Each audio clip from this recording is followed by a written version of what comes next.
Bonjour à tous et bienvenue sur Le Tilt, le podcast qui explore les nouvelles formes de travail et partage des idées et des outils à celles et ceux qui veulent réinventer leur vie professionnelle. Je suis Léa Audrin, coach et formatrice en transition de carrière, et mon but est de vous aider à déclencher votre tilt et naviguer entre les différentes phases de votre vie pro pour vous y épanouir pleinement. Un tilt, c'est une prise de conscience, un déclic grâce auquel un nouveau monde des possibles professionnels s'ouvre. Je vous partage des épisodes solo ou des interviews, au sein desquels je décortique des sujets autour de 3 thématiques clés: la transition professionnelle, la carrière et le futur du travail. Vous pouvez également me suivre sur Instagram, @le.tilt, sur LinkedIn et bien sûr rejoindre ma newsletter pour accéder à davantage de contenu concret, pour impulser du changement dans votre vie pro et découvrir mes offres d'accompagnement. Pour ce faire, cliquez sur le lien en description de l'épisode. Je vous laisse avec ma conversation du jour. Bonne écoute! Aujourd'hui, j'ai le plaisir d'accueillir Sébastien Van Dijk, directeur général de Manpower Group Talent Solutions France, pour explorer un sujet clé: comment verdir son métier. La transition écologique pourrait créer jusqu'à 30 millions d'emplois d'ici 2030. Pourtant, 94% des entreprises manquent encore de talent pour atteindre leurs objectifs environnementaux. 2 chiffres qui soulignent l'urgence d'agir dès maintenant. Alors, comment accélérer cette transformation et dans nos métiers et dans nos entreprises ? Avec Sébastien, nous explorons les leviers concrets pour aligner compétences et enjeux écologiques. Quelles sont les compétences vertes essentielles aujourd'hui et demain ? Faut-il créer de nouveaux métiers ou réinventer ceux qui existent déjà ? Quel rôle les entreprises peuvent-elles jouer dans cette évolution ? Et peut-on concilier intelligence artificielle et transition écologique dans l'entreprise ? Cet épisode est réalisé en partenariat avec Manpower Group Talent Solutions France, qui accompagne entreprises et talents dans les grandes transformations du marché de l'emploi. À travers des outils comme Green Booster par exemple, ils aident à évaluer et développer les compétences environnementales des collaborateurs pour accélérer cette transition. Une conversation riche et pragmatique pour celles et ceux qui veulent intégrer une dimension écologique à leur parcours professionnel. Bonne écoute! Bonjour Sébastien. Bonjour Léa. Bienvenue sur Le Tilt. Merci pour l'accueil. Je suis ravie de te recevoir aujourd'hui, Sébastien. Tu es le directeur général de Manpower Group Talent Solutions. Alors, je suis très, très contente de te rencontrer car chez Manpower, vous avez vraiment les 2 pieds ancrés dans la réalité du marché de l'emploi avec un prisme qui m'intéresse particulièrement.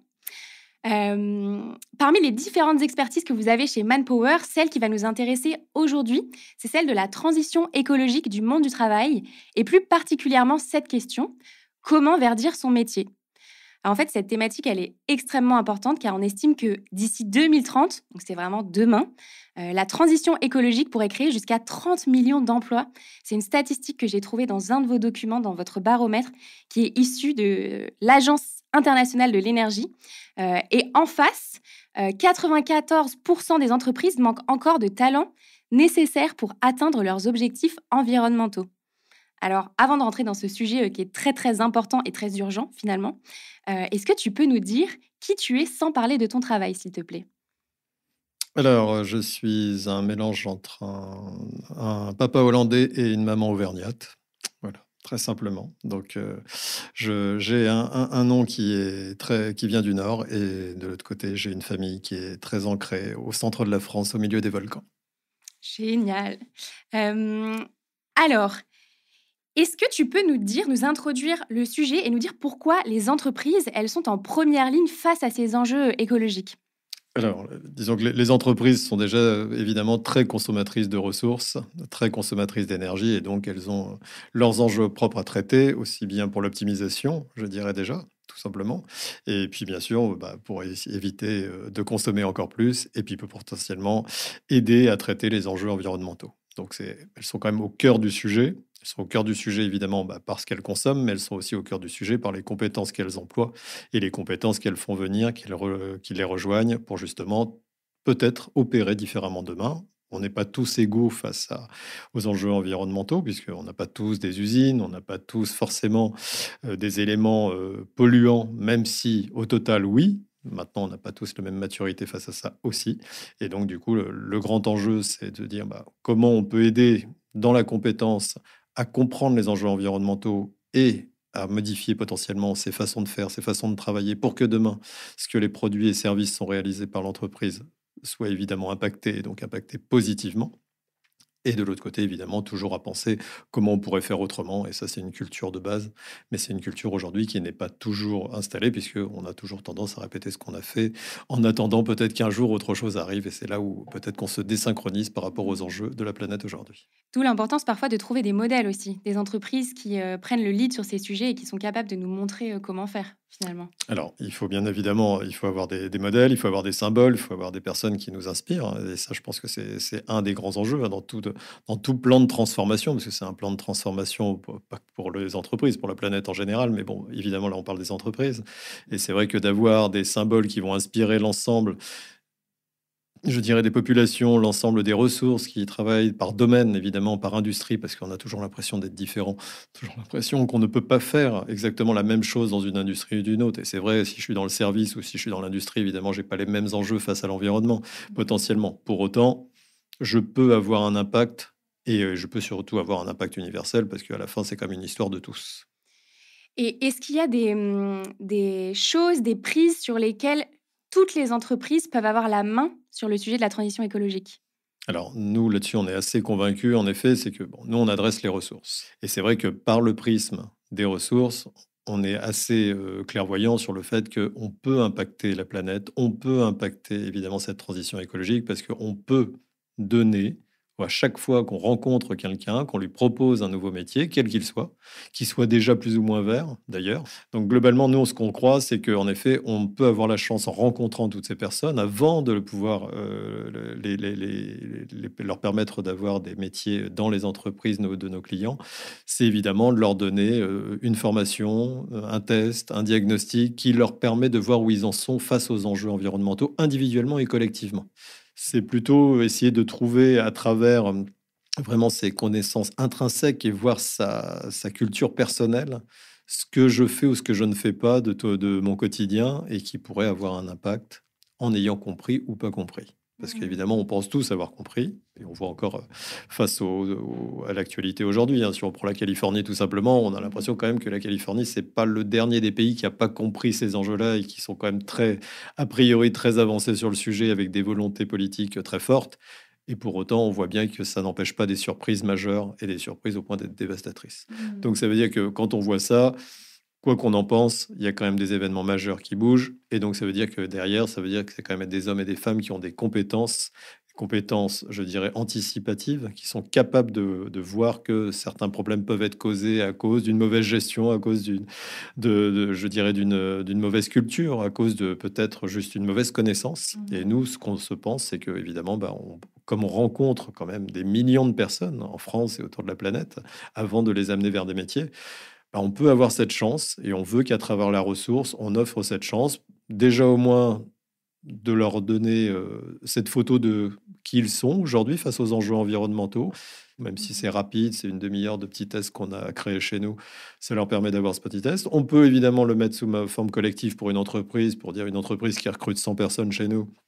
On lui envoie la photo des 100, pas individuelle, mais la photo des 100 collectifs. Comme ça, elle sait les 100 personnes qui arrivent. Si c'est une composante plus ou moins verte qui va rentrer dans l'entreprise. Voilà, et ça nous donne déjà une petite clé de lecture, et ça veut dire quel est le plan de développement associé. C'est évidemment pas discriminant, c'est surtout de ne pas être dans le déni et de se dire qu'est-ce que j'ai à faire vis-à-vis de ce type de compétences que j'ai recrutées, que j'ai fait venir, est-ce que j'ai beaucoup, peu à faire, et est-ce que ça va inspirer les autres. C'est très, très intéressant, c'est qu'en fait, d'abord, c'est un travail de conscience, en fait. C'est d'où on part sur le sujet, en fait. Exactement. Et c'est pour ça que nous, on a construit ce test et on l'a construit, une fois de plus, pas sur de la statistique, pas sur de la data. Ce qui est important, c'est que nous, on est un expert de la psychométrie. Donc, nous, à la base, on fait des tests justement pour évaluer les personnes sur les différents comportements. Et des comportements face à différents enjeux. Des enjeux d'entreprise, des enjeux de rentabilité, des enjeux de performance. Voilà, on n'est pas du tout sur l'environnement à la base. Maintenant, quand on projette cette typologie de faire, ça permet évidemment déjà d'avoir une réalité de ce qu'on est un peu plus. Parce que là, c'est pas est-ce que je prends l'avion, oui ou non, et puis je mets 10 fois ou je mets 5 fois, et puis je vois que ça arrondit mes chiffres. Voilà, puis j'oublie le dernier vol que j'ai fait avec ma famille, et comme par hasard, finalement, je suis à peu près bien cette année, ça va. Non, là, ça permet de reposer les questions sous différents angles, sous différentes formes, c'est ça la psychométrie, sans que vous en ayez trop l'impression, même si c'est quand même visible, mais sauf que ça permet de relayer une certaine vérité. C'est-à-dire que là, vous pouvez pas regarder la réponse sur Internet en disant si je fais ça, est-ce que je vais être mieux noté ou moins bien noté. Voilà. Et c'est là où je pense qu'on a quelque chose à apporter, et c'est là où je pense que en effet, ce diagnostic-là nous permet, alors individuellement pour chacun déjà, et ça c'est une photo personnelle, elle n'est pas partagée bien évidemment, mais chaque fois que les personnes acceptent de le faire quand ils viennent dans nos process, pour quelques raisons, un accompagnement, un recrutement, un placement, enfin bon, tous les métiers qu'on réalise dans les RH. Évidemment, et je vous dis, ça peut concerner des centaines de milliers de personnes, voire des millions. À chaque fois, on leur permet d'avoir accès à ça. Et pareil pour les entreprises, on dit, est-ce que ça vous intéresse d'avoir la photo collective, toujours anonyme, bien évidemment, de ce que vous faites venir dans votre entreprise. Et ça permet de traiter le plan de développement, parce que sinon, on reste en attente en pensant que les choses vont se faire naturellement. Et non, il y a besoin quand même de cette prise de conscience, et il y a quand même besoin de peut-être un plan de développement. Et du coup, est-ce que les données, est-ce que la data, c'est une pierre angulaire de cette transition écologique? Alors oui, bien évidemment, parce qu'à la fin, si on fait ça très bien, ça peut être des millions de tests qu'on réalise grâce à toutes ces personnes qui, selon leur permission, nous auront autorisé à le faire. Globalement, une fois qu'on a ça, il faut qu'on arrive à traiter ça par industrie, je dirais par seniorité, parce on se rend compte que les plans de développement qu'on va en tirer ne sont pas les mêmes selon les axes de regard. Donc, du coup, vous allez avoir dans certaines industries où des gens sont très conscients et déjà très avancés, évidemment, et vous avez cité vous-même certaines industries qui déjà elles-mêmes portent plus que les symboles, voilà, si on prend le traitement des déchets, si on prend ceux qui ont créé des bateaux pour aller justement ramasser tout ce qui traîne dans la mer, les analyser, les traiter, voire les recycler, enfin bon. Là, on voit que là, on a une avance majeure sur la manière de penser sur ce qui gêne la planète, ce qui gêne le climat, ce qui gêne les environnements, toute cette consommation plastique et autres, et qui d'un seul coup va être traité par d'autres pour en faire quelque chose de potentiellement bénéfique, ou en tous les cas déjà pour essayer de corriger ce qui était mal fait. Et puis, il y a d'autres qui sont encore évidemment dans des modes plus archaïques, qui n'ont pas encore eu la chance d'évoluer ou qui n'ont pas eu les moyens d'évoluer aussi. Il faut remettre ça aussi sur le sens économique. Une transition, ça a un coût. Et une transition qui a un coût, est-ce que tout le monde peut se permettre de se le payer aujourd'hui? Oui ou non. Les grandes entreprises ont plus de moyens, les autres un peu moins. Et puis, vous savez qu'on est aussi en France actuellement dans des années, on dirait, économiquement complexes, voire détériorées. Donc, du coup, on n'a pas la croissance qu'on veut. La partie PIB, je crois, le PIB annoncé pour 2025, c'est moins de 1%. Enfin, plusieurs statistiques circulent entre 0,8 et 0,9. C'est quand même très, très faible. Même si ça reste par rapport à certains pays européens dans une moyenne, on est quand même très faible. C'est pas ça qui va générer finalement peut-être la richesse dont on a besoin pour faire accélérer cette transition écologique. Donc, il y a la prise de conscience. Mais une fois la prise de conscience, il y a forcément des plans de développement. Et les plans de développement sont associés à des moyens, et des moyens peut-être conséquents. Partant de ce constat que les données sont finalement la base pour faire des bons plans de développement, c'est quoi les axes d'évolution en fait du marché de l'emploi face à la transition écologique? Je dirais que déjà, c'est l'accès à ces nouvelles compétences. Donc, c'est de permettre d'évaluer entre là où on est et là où on devrait être. Voilà. Donc, aujourd'hui, on a l'impression que tous les métiers, on peut les imaginer plus ou moins verts. Certains, on les imagine pas du tout parce qu'on se dit qu'ils ne sont pas concernés, alors qu'on peut être Lesquels, par tous. exemple? On prend l'industrie du service. On pourrait imaginer qu'on est très loin. On va imaginer qu'à partir du moment déjà, on n'a pas d'usine, à partir du moment donné, on n'a pas en tout cas une infrastructure très lourde, où on n'a que de la ressource. On pourrait se dire que finalement, bon. Et ça, je trouve que c'est pas du déni, mais c'est souvent pas suffisamment mentionné parce que les sociétés de services, évidemment, sont consommatrices d'énergie, ne serait-ce que par toute leur architecture informatique. Alors, et quand on dit architecture informatique aujourd'hui, on parle aussi d'architecture pour pouvoir travailler avec le GenAI. Et là, quand on utilise le GenAI, on sait que ça commence à consommer énormément, beaucoup. On sait que pour 100 mots en GenAI, on a un litre d'eau qui potentiellement disparaît. Voilà. Est-ce que ça, c'est suffisamment mentionné, c'est suffisamment compris?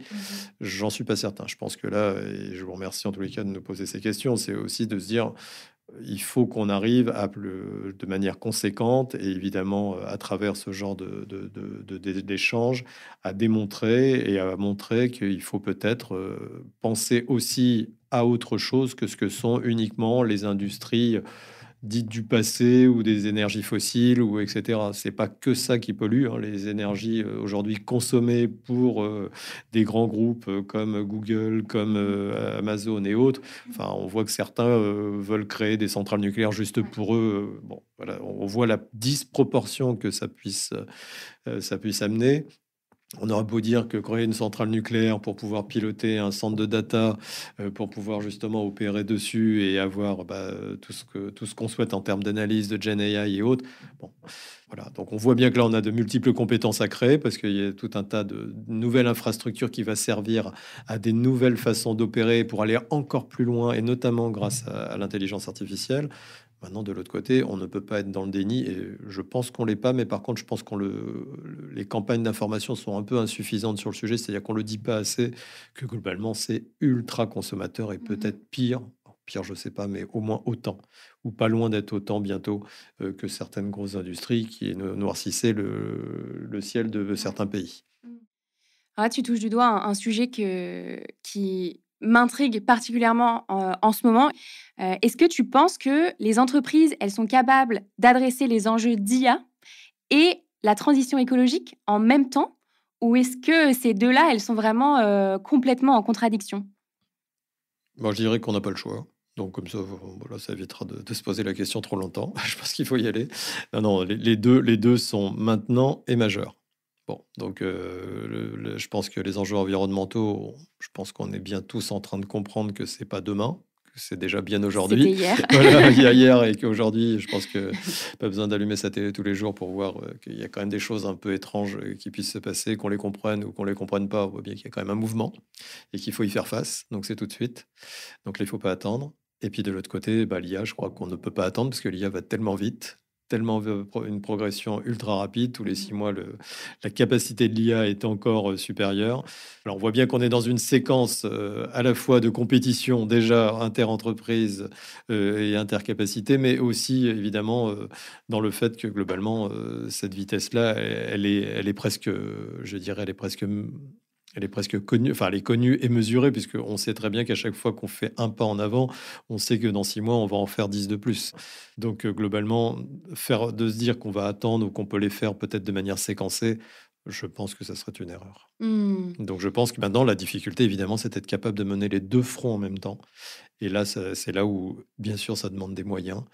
Ça demande un gros change, hein, parce que c'est un gros changement évidemment pour les collaborateurs. D'où ce défi face aux compétences nouvelles, d'où ce défi face à cette culture nouvelle, enfin, une sorte d'ADN dans lequel, si déjà c'est dans l'ADN de tous, déjà ça permet d'avoir des réflexes, je dirais des sortes d'éco-gestes, quel que soit son métier, qui permettent potentiellement déjà d'éviter d'avoir un écart trop grand entre l'attendu et ce qu'on fait. Mais ça veut dire que déjà il y a une culture, c'est peut-être déjà dans l'éducation, même avant l'entreprise, hein. Ça passe à mon avis par là aussi. Je pense que les enfants doivent aussi, et même si on dit qu'ils y pensent, qu'ils le voient, qu'ils l'entendent, maintenant il faut peut-être aussi renforcer un peu les axes sur lesquels demain ils vont être encore plus forts que ce qu'on a pu être, ou la manière de penser en tous les cas, pour que ça aille dans le bon sens. Et puis de l'autre côté, il faut évidemment arriver à mener ces deux batailles, je dirais, hein, ces deux transformations, ces deux transitions en parallèle, en même temps. Et c'est vrai que en même temps, on a bien vu que sur certains sujets, c'est pas simple. Ça va être musclé. Il peut y avoir de muscles. Et alors, du coup, est-ce qu'il y a des nouveaux métiers à créer, ou alors est-ce que la première brique, ce serait plutôt de travailler sur réinventer ceux qui existent déjà? Voilà, tous les métiers peuvent se verdir, évidemment, hein, déjà ne serait-ce que par le comportement. Donc voilà, juste voilà, des points d'attention. On a tous commencé par le traitement de nos déchets, du moins de papier. Voilà, enfin, je pense qu'il y a eu déjà comme une évolution dans toutes les entreprises qui n'est pas d'aujourd'hui, mais qui n'a pas été suffisante, hein. Ou en tout cas, c'est pas qu'elle n'est pas suffisante, c'est qu'elle n'a pas été forcément synchronisée à la taille des enjeux. Donc, il y a eu des prises de conscience, il y a eu évidemment des évolutions. Celle du papier dans les entreprises en était une, mais moins de papier pour plus d'infrastructures C'est ça, informatiques. informatique, ouais. Là, à la fin, j'aimerais bien savoir qui me donne, est-ce que l'équation de l'un et l'autre est meilleure?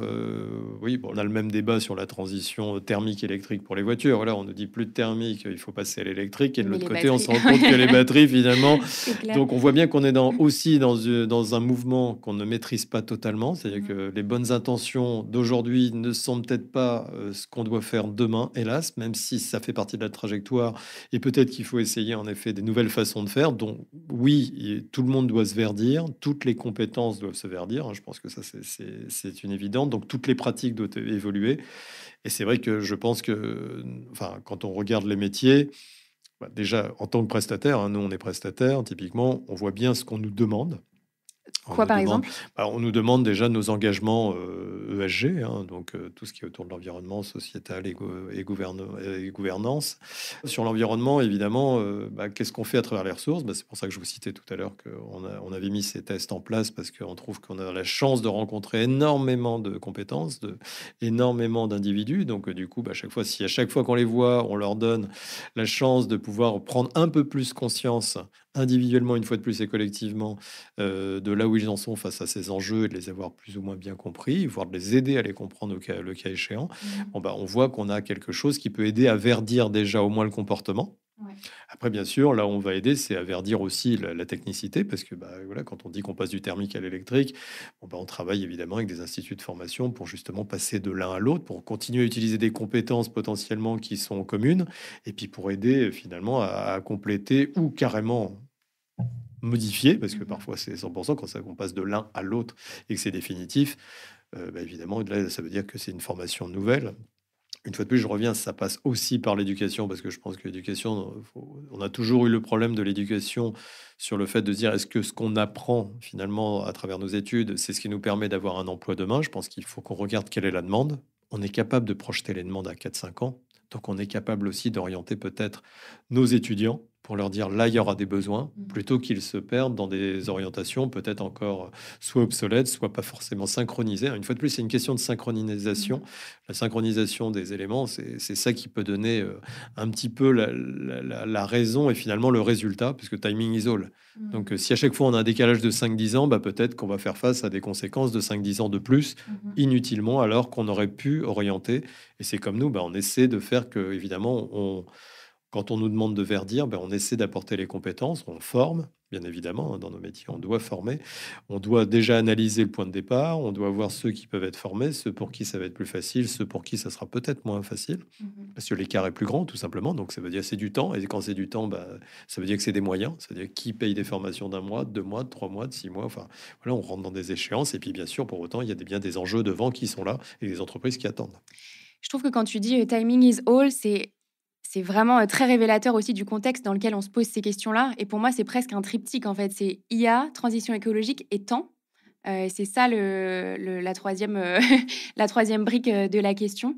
Est-ce que, donc là, on a compris que il y avait moyen de verdir des métiers, que ça prenait du temps, que ça prenait de la formation, de la synchronisation. Est-ce qu'il y a des nouveaux métiers qui vont apparaître et qui, eux, ne sont pas des métiers à verdir, mais qui sont des nouveaux métiers à créer pour opérer la transition écologique? On parlait tout à l'heure justement du bateau, typiquement The Sea Cleaners. Voilà, quoi. Tous enfin, ces éléments, enfin, ces activités qui sont un peu, pas naissantes parce qu'elles existaient, mais de manière moindre et que là, on est en train de déployer. Évidemment, quand on fait de l'analyse et du traitement de déchets plastiques dans tous les océans et autres, on voit bien que là, c'est des métiers qu'on n'avait pas forcément parce qu'on n'était pas, enfin, pas de manière peut-être à grande échelle. Alors que là, on se rend compte qu'il faut peut-être le faire de manière à grande échelle. Donc oui, tous les métiers concernés par ce type d'activité, même s'ils existaient déjà, aujourd'hui, il faut certainement en créer beaucoup plus pour que ça ait un impact mondial tel qu'on le souhaite. Parce que sinon, ça reste des petites actions, je dirais presque éphémères, hélas, parce que trop localisées, alors qu'on en a besoin potentiellement partout. Le problème n'est pas juste en Bretagne, en France ou dans le Cantal. Et c'est pour ça que les métiers, globalement, qui aujourd'hui concernent ces nouvelles activités, à grande échelle, une fois de plus. Bon, là, je pense qu'on a beaucoup à donner, beaucoup à faire. Bien sûr, il faut les moyens de les financer parce qu'aujourd'hui, il faut que tout ça, on en tire, je dirais, une sorte de business case. Mhm. C'est qu'il y a un business case pour la planète, mais ça ne fait pas vivre une société forcément. Ouais. Donc, ça veut dire qu'il faut que la société trouve son propre business case. Et je pense que certains l'ont trouvé aujourd'hui à travers justement ces métiers qui vont à la fois analyser, traiter les déchets, si je reviens sur cet exemple-là pour le Sea Mhm. Cleaners, mais en même temps en produire quelque chose derrière qui va être réutilisé ou potentiellement, en tous les cas, qui va corriger certaines choses qui auront donc un impact à la fois positif sur l'endroit où le traitement a été fait. Et donc déjà, c'est un premier rendement potentiellement parce que ça veut dire qu'il y a des gens qui vont être intéressés par payer ce genre de service, cette Mhm. typologie de service, ne serait-ce que pour garder un environnement le plus propre possible, pour des raisons touristiques, pour des raisons de pêche en mer. Enfin voilà, on peut imaginer tout un tas évidemment de sujets derrière. Et de l'autre côté, bien évidemment, une fois que ce rendement est là, peut-être d'autres services, si on arrive à les traiter et en faire autre chose, ce que Mhm. beaucoup d'entreprises maintenant font, hein, on le voit d'ailleurs à travers l'activité automobile. Et aujourd'hui, on voit que la plupart des tissus, des plastiques intérieurs proviennent justement de traitements de déchets qui sont réutilisés d'anciennes infrastructures et qu'on arrive à les remettre à l'intérieur de voitures Mhm. pour justement éviter d'avoir à reconstruire des plastiques ou à refaire des choses, et bien non, avec un cahier des charges et des normes très très dures, et ce qui en fait des transitions très lourdes aussi. Mhm. Oui, c'est tout l'enjeu du change dont tu parlais tout à l'heure. C'est que Exactement. et le sujet du business case, il est hyper important. C'est ça aussi qui permet de d'amener les forces. C'est un win-win, c'est-à-dire qu'à la fois ça permet d'avoir des enjeux. On ne peut pas traiter tout ça qu'à travers de l'associatif et de la contribution de mécènes. Mhm. C'est pas possible. Enfin là, on voit que la taille de l'enjeu est tellement majeure. Mhm. Une fois de plus, on revient sur les sujets de Californie. On voit bien que même la Californie, quand même, un État ultra riche, qui est comparable à certains pays dans le monde largement juste par son État, au milieu d'un pays très riche, les États-Unis, a besoin de ses fonds propres comme a besoin des fonds des États-Unis pour pouvoir potentiellement commencer à solutionner son problème, tellement les moyens pour pouvoir essayer de faire quelque chose dans le bon sens sont insuffisants localement. Donc ça veut dire qu'on ne peut pas faire seul en plus. Alors, il y a un chiffre frappant qui est seul un salarié sur 8 aujourd'hui possède une compétence verte. Alors moi, ça m'amène deux questions. Déjà, c'est quoi une compétence verte? Et la deuxième, c'est quels sont les freins et les solutions pour améliorer ce chiffre qui est quand même complexe face à la stat des 30 millions d'emplois dans 5 ans. Les compétences vertes, c'est quoi? C'est du savoir-être. Bon, là, on en a parlé déjà tout à l'heure. Des aptitudes techniques, évidemment, hein. Voilà, c'est si on travaille dans des. On parlait de l'électrification tout à l'heure. Voilà, on peut considérer ça comme une compétence verte aujourd'hui. Des valeurs et des attitudes nécessaires pour bâtir une société, je dirais, durable. Donc ça, c'est important. Et évidemment, moins énergivore. Parce que globalement, aujourd'hui, c'est vrai on avait pris une certaine aisance. On a eu certainement cru à un moment donné qu'il y avait une abondance, Mhm. que c'était sans limite, même si certains avaient alerté. Mais donc, c'est toujours pareil. Et là, je pense que tout ce qui va être la communication aujourd'hui, sans aller essayer je dirais, de noircir le tableau plus que ce qu'il n'est, mais en tous les cas, faire une fois de plus prendre conscience de ce qu'il en est et de ce qu'il consomme, de ce qu'il consomme pas, que tout le monde le comprenne. Mhm. Et évidemment, ce qui est difficile à ce moment-là, c'est là où je pense qu'on est un peu divisé, c'est que évidemment, comme on revenait sur le sujet automobile tout à l'heure, on voit qu'il y a des évolutions qui parfois sont contre-productives parce on estime qu'on va dans le bon sens et pour autant, on dégrade certaines industries à un prix très très fort. Et pour autant, on voit que ce qu'on a créé ou ce qu'on veut créer qui va arriver, et quand on parle des voitures électriques, ne correspond pas à tous les usages et dans certains cas est peut-être plus défavorable que ce qui a pu être du thermique. Mhm. Voilà, parce que c'est sur chacun. Donc là, on voit qu'on a encore à apprendre. On voit qu'on a encore beaucoup de sujets à apprendre pour être sûr qu'on fasse les bonnes choses au bon endroit au bon moment. Parce que sinon, bah, on peut se retrouver évidemment avec des décalages et finalement peut avoir pensé faire bien et finalement avoir fait peut-être moins bien que ce qu'on faisait auparavant et en plus en ayant dégradé des activités intenses. Pour en revenir à la question de quelles sont les compétences vertes demain, évidemment, bah, il y a première sur le savoir, sur les connaissances ou simplement des enjeux environnementaux, hein, des réglementations écologiques. Je pense que ça, voilà, on parlait de l'éducation tout à l'heure, ça c'est peut-être tout simplement, ça fait partie de l'éducation même avant d'entrer dans l'entreprise. Mhm. Mais bon, aujourd'hui, on prend le sujet en cours. Donc, du coup, si on est en cours, peut-être que l'entreprise a un rôle intermédiaire à faire pour pouvoir justement pallier à ceux qui sont déjà dans l'entreprise et qui n'ont pas eu la chance d'être suffisamment entourés ou encadrés sur le sujet. Le savoir-être, bah, des attitudes, des comportements, toujours favorisant la durabilité, bon, ça, on l'a déjà dit. Des attitudes techniques. Donc, ça, c'est toutes les technologies vertes, donc l'efficacité énergétique, énergie renouvelable, gestion des déchets, etc. Donc, ça, c'est pareil. Ça va évoluer fort et on voit bien qu'on y trouve potentiellement un business case. Donc là, c'est là où ça commence à être intéressant et c'est là où certaines entreprises évoluent. Et c'est pour ça qu'il faut continuer à se battre dessus. Et puis après, des valeurs, tout simplement. Je pense que là, il en revient sur l'aspect culturel. Je pense que c'est valeurs fortes, hein, sur l'engagement et sur la manière dont on vit, Oui, tout le jet simplement. de gouvernance, hein, c'est Bah oui. qu'est-ce qu'on met comme valeur phare Exactement. Et pour là, on l'idée de parle base. souvent de la jeunesse qui a potentiellement mieux compris que les personnes seniors aujourd'hui. Et quand on regarde, au final, si on regarde cette jeunesse face à leur quotidien, qui est l'utilisation de smartphones, qui est l'utilisation de tout un tas d'applications qui sont ultra consommatrices et qui utilisent déjà de l'IA, que ce soit à travers du gaming, que ce soit à travers des réseaux sociaux ou autres. Bon, est-ce que ça, là, est-ce qu'on est sûr que la compréhension est bien celle qu'on souhaite? Parce que si elle l'était, on pourrait imaginer que ça finisse par réduire cette utilisation, alors que là, elle est plutôt en train de s'amplifier autour de la planète et de manière significative. Donc, ça veut dire qu'il y a encore un peu de travail sur ces éléments-là. Est-ce que du coup, tu peux nous expliquer comment Green Booster aide les entreprises et leurs talents à intégrer les compétences liées à la transition écologique, vraiment de manière pragmatique? Alors, donc, un test de 30 minutes, Mhm. voilà, individuel, anonyme bien évidemment, dans lequel chaque individu reçoit ses résultats propres. Et puis, bien, ensuite, nous, on met tout ça dans une sorte de baromètre collectif, dans lequel, une fois de plus, par industrie, par secteur, par domaine, par organisation, par métier, hein, voilà, on dit, tiens, on va regarder tous les DRH. On dit, tiens, tous les DRH qui ont passé notre test, est-ce que finalement, la fonction RH, c'est plus approprié ou non les enjeux environnementaux, on a pris plus connaissance que le marketing, que l'informatique.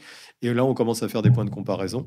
Et ça nous permet, en effet, grâce à de la psychométrie, comme je l'ai dit tout à l'heure, et là, on arrive à en tirer, je dirais, une certaine réalité. Et cette réalité nous permet, en effet, de l'analyser sous différents angles. Et c'est ces angles-là qui nous permettent d'associer des plans de développement. C'est ça qu'on doit comprendre. C'est peut-être que certains sont beaucoup plus avancés, voilà, par nature, tout simplement, par leur culture, par leur ADN propre, par l'éducation, par les métiers qu'ils ont pu traiter. Donc, ils ont une avance de connaissances presque sur le sujet qui permet de convaincre les autres et de les entraîner avec une forme d'inspiration ou d'influence qu'aujourd'hui peut-être est insuffisante de mon côté et donc peut-être nécessite que je sois un petit peu bien entouré à ce moment-là. En regardant de plus près l'outil Green Booster, Oui. il y a quelque chose que j'ai bien aimé, c'est les 4 types de profils. Oui. Donc le Green Ambassadeur, l'impulseur, le connaisseur, le néophyte. On Oui. parlait de pédagogie tout à l'heure. Ça, c'est vraiment hyper chouette de pouvoir aider les gens à savoir où ils en sont, dans cette prise de conscience. Oui, on revient sur l'importance de la formation et de la sensibilisation. Juste de donner à travers ces 4 mots, hein, ambassadeur, impulseur, connaisseur et néophyte, une sorte de notation, d'évaluation qui permet de savoir où on se situe. Voilà. Et par rapport à ce in situ, de se dire, tiens, finalement, j'ai peut-être pas tout compris. Voilà, c'est là où la prise de conscience commence. J'ai peut-être, bizarrement, si je suis néophyte, ça veut dire qu'à travers toutes ces questions sur la biodiversité, sur ce que je pensais avoir compris, et on pense tous avoir compris. Je pense que quand on pose la question aux gens, enfin, personne n'est contre l'écologie. Je vois peu de monde dire ce serait moins bien respirer demain. Ce serait mieux de moins bien respirer demain, par exemple. Voilà, ou de faire que tout ce qui peut avoir un impact, je pense, sur l'environnement, je pense par nature simple à faire comprendre, et tout le monde pense l'avoir compris. Et pour autant, on voit qu'on n'en tire pas du tout aujourd'hui, ni les méthodes, ni les outils, ni je dirais la capacité mondiale à pouvoir vraiment changer encore des habitudes de fonctionnement, des habitudes de consommation. Et on voit que dans toutes les nouvelles élections, on voit bien qu'il y a encore des débats qui sont quand même très importants, qui étaient déjà bien avancés, mais qui sont à venir peut-être encore différents de ce qu'on pourrait penser. Oui, je pense. Donc c'est pour ça que la sensibilisation reste un sujet majeur, parce qu'il y a des enjeux, on le voit, il y a des conséquences, on les voit tous les jours, et des choses majeures. Et face à ça, il faut qu'on soit à peu près conscient de est-ce que finalement on a compris qu'entre une conséquence grave, avec beaucoup de dommages, et de l'autre côté, ce que nous, on ressent et ce qu'on pense avoir compris et ce qu'on fait au quotidien, personnellement, mais aussi professionnellement, est-ce qu'on peut changer? Alors, bien sûr, c'est un peu la petite goutte plus la petite goutte qui remplit le vase et qui fait qu'à la fin, on fait quelque chose. Mais je pense qu'on en est là et je pense qu'il faut continuer, en tous les cas, à vraiment se sensibiliser les uns les autres pour assurer que ce débat ne soit pas un petit débat individuel ou personnel, mais un Mmh. débat collectif tout simplement. Alors, je suis très curieuse. Tout à l'heure, tu disais, grâce à nos outils de psychométrie comme, Green Booster, par exemple, Oui. on arrive à avoir, certains secteurs ou certains profils, en tout cas, à savoir, finalement, selon quel, profil il se classe. Est-ce qu'il y a une grande tendance, un secteur ou un profil qui se verdit plus facilement qu'un autre? Alors non, on n'a pas encore l'information. Là, je suis déçu de ne pas pouvoir répondre parce que non, mais c'est vrai, on est encore un peu trop, je dirais, on l'a lancé il y a moins d'un an Mmh. et je dirais que on a des choses qui évidemment apparaissent, mais sur des volumes tellement faibles encore ou Mmh. insuffisants. Enfin, bon, alors on commencera à communiquer, je pense, quand on sera dans les dizaines de milliers par fonction pour s'assurer que globalement, bah, voilà, on a une base solide et on essaie de le faire internationalement aussi parce qu'il faut ajouter la dimension multiculturelle. Donc voilà, est-ce qu'un DRH en France a les mêmes connaissances qu'un DRH en Angleterre ou en Allemagne? Aujourd'hui, je ne sais pas dire ça. Mais en tous les cas, on va le savoir le dire bientôt. Et ça, je pense que ça sera vraiment intéressant de pouvoir échanger une fois qu'on aura ces statistiques solides, parce que ça veut dire que, et là on le verra peut-être que déjà à travers l'éducation, hein, on verra ce qu'on a tous appris ou pas appris. Maintenant, évidemment, on a la chance de que ces enjeux-là aujourd'hui soient quand même demandés par l'ensemble des collaborateurs, soient demandés évidemment au-delà des conséquences qu'on lit tous et qu'on a partagées. C'est quelque chose quand même qui touche un peu tout le monde. Et la plupart des personnes qui rejoignent les entreprises aujourd'hui sont quand même toujours en train de questionner sur la manière dont on contribue. Ouais, justement, ça, je trouve que c'est un sujet qui est très important. Souvent, les collaborateurs, ils ont la volonté de rejoindre une entreprise ou un poste et de l'appréhender sous un prisme plus vert. Ils n'ont pas forcément les compétences ou le prisme pour le faire.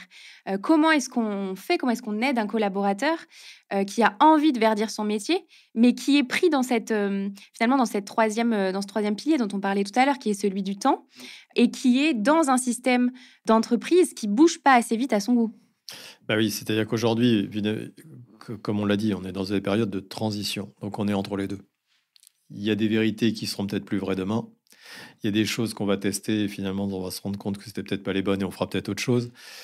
Et du coup, bah, tous ceux qui aujourd'hui rentrent dans les entreprises en voulant tout de suite avoir un impact, ou en tous les cas participer à une entreprise qui elle-même a un impact, peuvent être déçus, en effet, parce que bah, dans cette période de transition et de test, il peut y avoir des moments donnés où l'impact est fort et l'impact est peut-être moins fort aussi. Et donc, du coup, c'est vrai que quand on travaille sur des énergies fossiles, par exemple, et qu'on dit qu'on est en train d'investir pour des énergies renouvelables demain et à utiliser des énergies positives, bah, ça veut dire qu'on n'est pas sûr encore du résultat, qu'évidemment on va le faire, mais que pendant cette période, il faut accepter qu'on puisse être plus ou moins frustré. Mhm. Et cette attente-là peut être plus ou moins longue, parce que c'est quand même des cycles pour certaines industries qui peuvent être très longs. Donc, du coup, c'est comment demain on fait patienter ou on fait comprendre que je pense qu'il y a un discours, je dirais pas de vérité, mais de réalité. Je veux dire, bon, les entreprises, évidemment, ont toutes des efforts à faire et je pense qu'elles le font, elles veulent y participer maintenant, évidemment, avec leurs moyens. Et maintenant, c'est d'avoir un discours de réalité en montrant que les efforts vont être dans le bon sens, que évidemment l'intention, elle est là, que derrière, maintenant, évidemment, la vitesse va être liée aux capacités, aux Mhm. ressources, et que bah, parfois, bah, et c'est là où il faut être un peu, je dirais, solutionning, parce que Mhm. on peut faire des choses avec peu de moyens, mais ça aussi, c'est une autre capacité, et ça aussi, c'est une autre compétence, et tout le monde ne l'a pas. Et ça, c'est une vraie difficulté, parce que de se dire, si j'attends les moyens, peut-être que je serai trop tard, Mhm. et si je me dis que si j'ai pas de moyens, je peux pas bouger, bon, voilà, ça veut dire qu'il faut trouver des choses et c'est là où on est bien en transition, c'est-à-dire qu'il faut qu'on ait tous un peu aussi cet esprit un peu de pionnier sur certains sujets, aller chercher des manières de faire, d'opérer, de penser différemment. Et c'est pour ça c'est un enjeu collectif, parce que seul, parfois, c'est dur, alors qu'à plusieurs et en ayant un mode de pensée à peu près pas similaire, le but, c'est pas d'avoir évidemment une seule pensée, une pensée unique, il n'y en a pas, mais c'est en tous les cas d'avoir au moins des intentions communes qui font que ça permet de réfléchir collectivement et que ce collectif permet de toujours faire progresser avec moyens ou sans moyens. Je trouve que ça amène aussi la notion de l'échelle de responsabilisation. C'est-à-dire que, bien évidemment qu'un collaborateur, à son niveau, sa responsabilisation va être plus facile à ancrer dans le quotidien. Là où si on parle à l'échelle d'une industrie, bien évidemment que ça va prendre, beaucoup plus de temps. Donc, je pense aussi que cette notion d'échelle, elle est très importante dans la Oui, transition. bah, bon, déjà, il faut adopter ces pratiques durables au quotidien. Donc, voilà, qu'est-ce que je peux faire de mieux? Là, on parlait tout simplement moins de papier tout à l'heure, mais je vous dis, en échange de quoi? De plus d'informatique. Et est-ce que plus d'informatique et moins de papier, ça fait bien 0 ou est-ce que ça fait positif? Évidemment, donc ça veut dire qu'il y a une sorte de tri sélectif à faire. Il y a évidemment réduire sa consommation d'énergie. Aujourd'hui, bon voilà, on met dans les entreprises des capteurs pour que les lumières soient pas allumées tout le temps. Enfin voilà, on fait tout le monde essaie de mettre des choses qui déjà automatiquement viennent impacter finalement la consommation totale de l'entreprise elle-même, qu'elle soit service ou industrielle. Évidemment, se former aux compétences vertes à côté, ben, ça permet évidemment, pour passer à l'échelle, de s'interroger, de participer à des ateliers, de se développer potentiellement, de se renseigner. Enfin, là, donc, pareil, là, on crée une culture de fond qui, quand même, potentiellement aura les mêmes inquiétudes, en tous les cas le même regard sur les sujets pour pouvoir justement y pallier et trouver donc des solutions. Et c'est là où dans les solutions, je pense qu'il est important de penser que même avec peu de moyens, on peut arriver à faire des choses. Et bien sûr, rester sur la sensibilisation et l'application par les ambassadeurs, sans pour autant d'en tomber dans une dictature verte qui ferait qu'il n'y a que ça et pas autre chose, et que là, on va peut-être trop loin, et qu'on serait peut-être en mode de dégradation le temps que tout ça se mette en place. Donc c'est là où il faut trouver le juste équilibre, il n'est pas simple. Ça sous-tend aussi un autre chantier qui est celui de la marque employeur. 62% des talents vérifient la réputation environnementale d'une entreprise avant de postuler et 35% affirment que cela influence leur choix. Comment est-ce qu'on intègre cette réalité dans une stratégie d'entreprise finalement? Bah, ça veut dire que dans les questions, déjà dans les entretiens, je pense que les managers qui reçoivent, globalement, doivent être formés, si c'est pas une fois de plus dans leur culture, sur la manière de mentionner quelles sont les vraies contributions de l'entreprise, en soulignant peut-être certains sujets plus que d'autres, parce qu'on n'est pas toujours au fait de tout ce que fait une entreprise, de toutes ses participations à tous ses engagements ESG. Et donc, du coup, c'est vrai que je pense que là, il y a déjà au moins une évangélisation à faire côté manager vers ceux qui doivent être recrutés. Bien sûr, un discours de vérité le plus proche possible, parce qu'évidemment, pas faire non plus du greenwashing pour dire qu'on fait des trucs super tous et que finalement, à la fin, ça crée une grosse déception, hein. Et de l'autre côté, on nous le demande aussi, parce qu'avant de travailler pour ces entreprises, hein, nous, en tant que prestataires de ressources humaines, on nous demande évidemment d'avoir un cahier des charges qui, dans notre manière d'opérer, les gens qu'on emploie pour nous aider, les sous-traitants qu'on utilise, évidemment, on est aussi checké, vérifié sur le fait que on utilise bien des personnes qui ont le même ADN que nous, la même culture que nous, la même façon de fonctionner que nous, et qui soient pas en train de potentiellement faire pire que ce que nous, déjà, on ferait pas bien ou pas suffisamment bien. Donc, évidemment, on essaie de s'améliorer tous les jours. Sur l'environnement, on pourrait ne pas nous voir du tout comme un acteur majeur, du fait que bon, on n'a pas de lien, si ce n'est évidemment la partie infrastructure informatique qui est quand même un des socles de tout ce qu'on fait par la digitalisation. Donc là, on a potentiellement quelque chose à regarder et on essaie de le faire toujours mieux avec une consommation réduite. Mais on voit surtout qu'on a la chance de rencontrer des millions de personnes sur la planète et que là, on peut peut-être, à chaque fois qu'on en voit un, lui permettre de regarder ce qu'il est. Alors, on a vu énormément de notions ensemble. C'était vraiment très, très intéressant. Pour nos auditeurs et nos auditrices qui ont pris un shoot d'informations, euh, si on pouvait leur résumer en une phrase, en quelques points clés, les 3 étapes pour verdir son métier ou verdir son entreprise, ce serait quoi? Bon, déjà, d'avoir compris que la clé de la transition écologique, c'est l'humain. C'est une prise de conscience des entreprises que voilà, ça va pas se faire par des choses qui vont tomber du ciel forcément, et que si on attend ce qui tombe du ciel, je pense qu'on risque d'avoir des mauvaises surprises. L'importance du développement des compétences. Donc voilà ce que dans notre jargon on appelle l'upskilling, le reskilling, hein, soit sur le savoir-être, soit sur les techniques avec les métiers nouveaux dont on a parlé justement, sur différentes activités qui n'existaient pas avant. Le développement des compétences est majeur et je pense que le gouvernement l'a compris, et peut-être que ça commence aussi à l'éducation. Et donc une adaptation essentielle, je pense, pour toutes les évolutions des entreprises. Merci beaucoup pour cette discussion. On arrive à ma dernière question, qui est ma question signature que je pose à tous mes invités. On approche de 100. Donc, on commence à avoir un bon... moi aussi, je vais pouvoir faire des segments des segments de board. C'est si tu pouvais, Sébastien, constituer ton board de rêve avec 3 personnes, personnalités, entrepreneurs, pour te conseiller tout au long de ta carrière, qui est-ce que tu mettrais dedans? Alors, bah déjà, je pense que pour faire face à ces fronts, parce que pour moi, c'est des fronts, Je pense qu'il faut un peu de discipline, parce que je pense qu'à partir dans tous les sens, c'est très compliqué. Même s'il y a des bonnes intentions partout, à la fin, on s'éparpille et parfois, hélas, ça ne donne pas les résultats attendus au sens collectif qu'on pense. Donc, je pense un peu de discipline. J'aurais besoin de quelqu'un qui m'aide un petit peu à avoir mené des projets d'envergure qui ont changé le monde, ou en tous les cas qui ont un impact fort. Et je viens assez vite à penser au président Eisenhower, ou quelqu'un qui a en tous les cas mené des grandes batailles et qui a su monter des infrastructures solides, qui a su avoir de la vision sur l'espace alors qu'on était dans les années 50-60. Enfin bon, je pense que voilà, on pense au débarquement évidemment aussi. Enfin voilà, capable de se projeter dans vraiment des campagnes majeures qui ont bouleversé le monde à un moment donné et qui l'ont retourné. Et ça, je pense que ça serait au moins une personne, évidemment, de rêve autour de moi.